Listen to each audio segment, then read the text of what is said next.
Welcome, everyone. This is episode 5 of a new YNAB podcast series, Debt Stories, Real People Beating Debt and Winning Financially.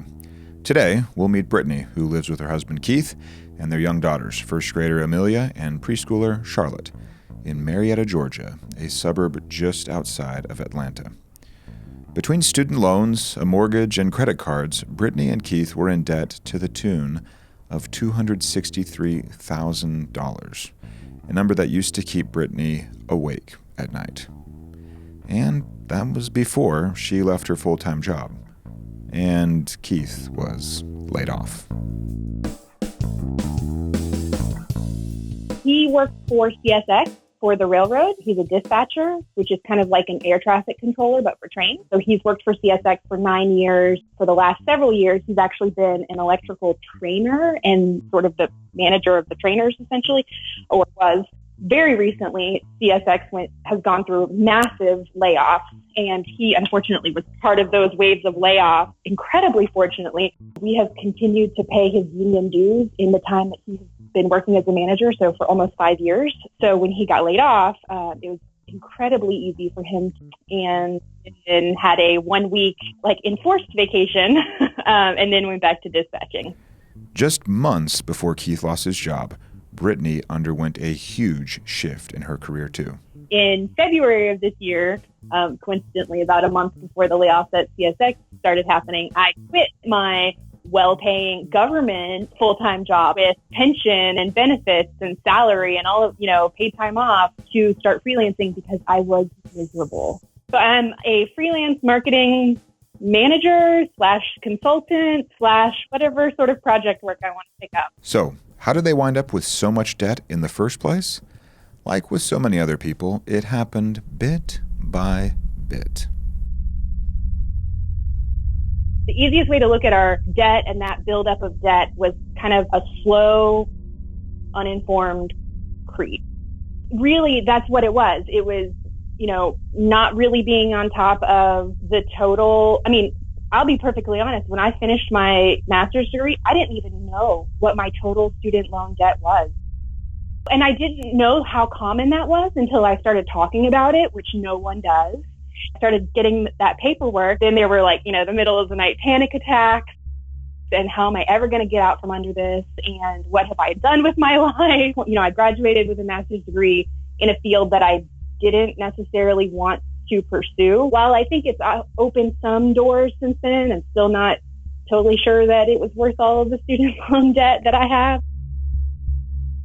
But, those are the choices that we made. And we made those choices very incrementally. It would be a vacation here or, a car payment there. And all of a sudden we were building massive amounts of debt that we didn't even realize we had.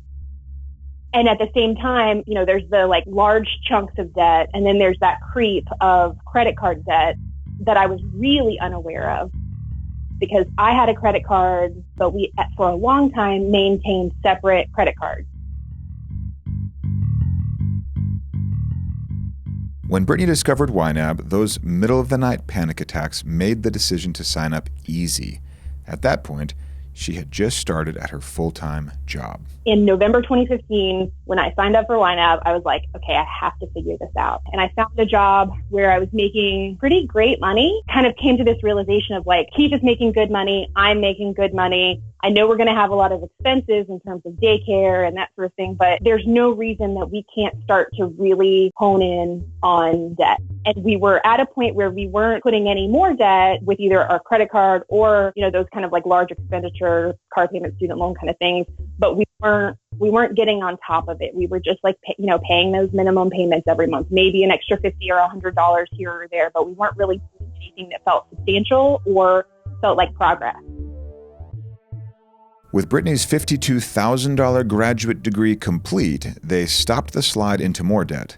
But the realization that minimum payments alone weren't the way out from under their existing debt felt unbearable. In November of 2015, we had our house, obviously. So that was around $190,000 in debt. We had a $21,000 credit card balance, one card. And that was the student loans, the car payment, the mortgage payment. All of those felt within the realm of normal. It was the credit card that really had her worried. Because we were paying hundreds of dollars a month in interest. I was like, this is ridiculous. I mean, we're paying nearly $300 a month to maintain this balance that I don't even want. A balance that never seemed to go down for stuff they didn't even care about. Dinners that, we had many years ago, or crappy IKEA furniture that we had thrown away a long time ago. Just it all felt very pointless. The balance wasn't going down. We were paying, I think, $450 a month, and something like $40 a month was going towards the principal of it. It was foolish.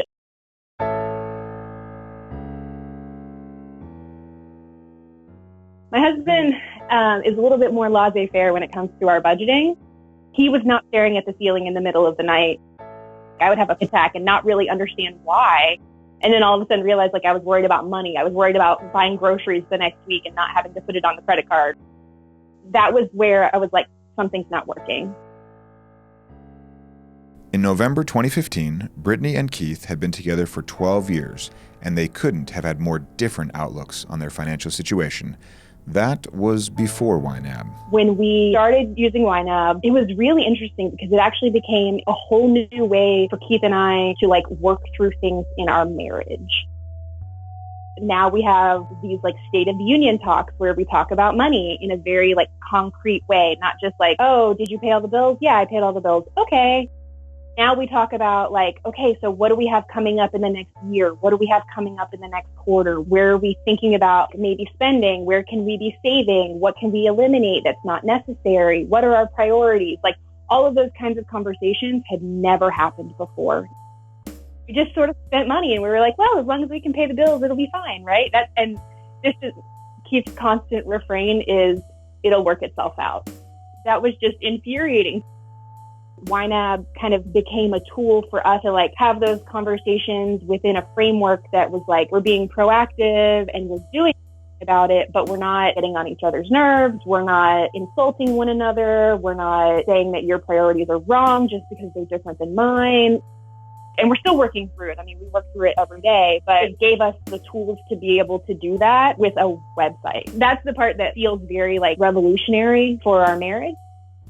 We had used other tools and I can put together a heck of a spreadsheet, but if it's not getting used, it doesn't really mean anything. Brittany and Keith's budget gave them the framework to have meaningful conversations about what they really wanted their money to do.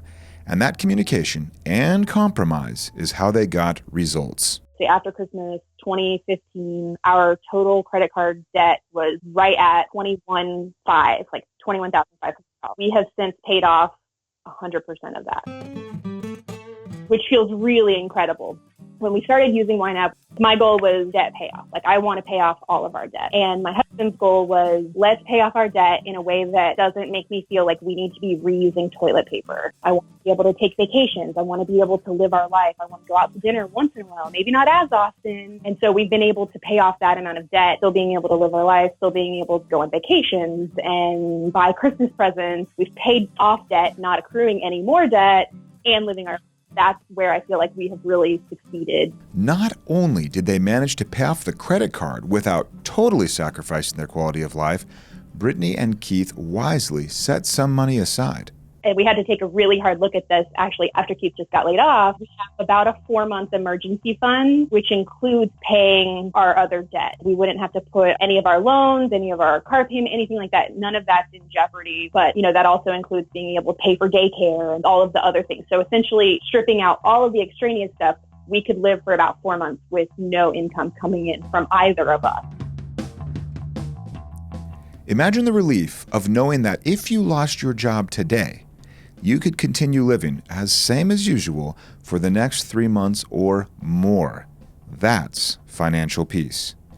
And it's a good thing that Brittany and Keith set money aside. Their next goal was going to be paying off more of Brittany's student debt, now down from that total of $52,000 to $36,000. But with Keith's transitioning employment, their priorities have shifted. We have found out that there's a potential that Keith will be getting transferred back to Jacksonville. So there's a lot of question marks there. And the only thing that we definitely know that we don't want to move Amelia in the middle of the school year. So right now, our goal is to save as much money and be as liquid as possible so that if we do end up having to maintain 2 households for a few months, we can make that happen. If you're wondering where Brittany and Keith cut back in order to pay off so much debt while saving for the uncertain times ahead, the easy answer is Target. No, I love Target. Target is like my happy place some days. It became untenable at some point to continue spending in the way that we were. So I just don't go shopping that often unless it is an absolute emergency. I can get by without it until the following week when I already have a grocery store trip planned. I don't go. Even if the money's there in the budget, at the end of the month, it feels a lot better to move that money either into the next month or into that payoff category instead of being like, okay, well, there's technically money there. We can spend it, right? Panic attacks aren't worth it. And, at least for Brittany, they seem to be the result of ignoring their money problems. Looking back, she offers this. Awareness was really important for me. There was a lot of fear in the unknown, and letting that unknown of my own budget, coming to terms with that was really step one. And that was by far the hardest part, because once we got there, then you can do something about it. But that sticking your head in the sand policy doesn't work. And the simplest way to pull your head out of the sand? I wrote a list and I just listed out Brittany's smaller student loan, Brittany's larger student loan, Keith's credit card, Brittany's car payment. It was just itemized. The other tip she offers is to be realistic. Keith made it clear, and Brittany agrees, that stripping their lifestyle back too dramatically wouldn't work. They needed to build a budget that got them ahead financially, but that also provided for some of the things that make their life enjoyable. At the end of the day, what works the most is what's sustainable for the long term. And now, we've been doing this for almost 2 years. If I went off the deep end, I guarantee it would not have lasted for more than maybe 3 months. Moderation and mindfulness have been much more important than attempting to not spend any money ever. When it comes to paying off debt and getting ahead, I talk a lot about doing it marathon style versus in sprints. While sprints can be a useful tool, I totally agree. The marathon mentality will keep you focused on the bigger picture, and it'll pay off big. And if you're budgeting with a partner, it's an excellent way to find compromise in your budget. That was a lesson learned after, many years of marriage and many years of negotiating skills and many tearful conversations. Those conversations about money, it's not easy, but it's definitely given us a new toolbook of ways to have conversations about things. And with all of the progress they've made under less than ideal circumstances, Brittany and Keith's family have taken notice. And they're using YNAB too, which just makes my heart so happy. My mom is using YNAB now. She works in real estate. My stepdad is a contractor. They're using YNAB now in a really different time of their lives. They're going to be retiring in the next 10 years. Their challenge at the time was, where are we at in terms of that 10-year retirement goal? Whereas Keith and I are where are we at in terms of saving for college for our children? And we can each use this tool in a way that meets the challenges of 2 very different financial situations with 2 very different sets of goals. In spite of major transitions, Brittany and Keith are keeping the trains going. They're making progress on their debt, padding their bank account for the unknown, and instead of worrying, they're just getting it done. I'm on YNAB every day, and we have that framework to be able to rise up to these challenges. I don't want to say solve the problems, because they're not really problems. They're just different challenges, and we have the tools to be able to rise up to those. What a great note to end our show on. If you feel overwhelmed by your money problems, reframe them. Find the challenge, make a plan, and tackle it. When you do, maybe we can have you on the show.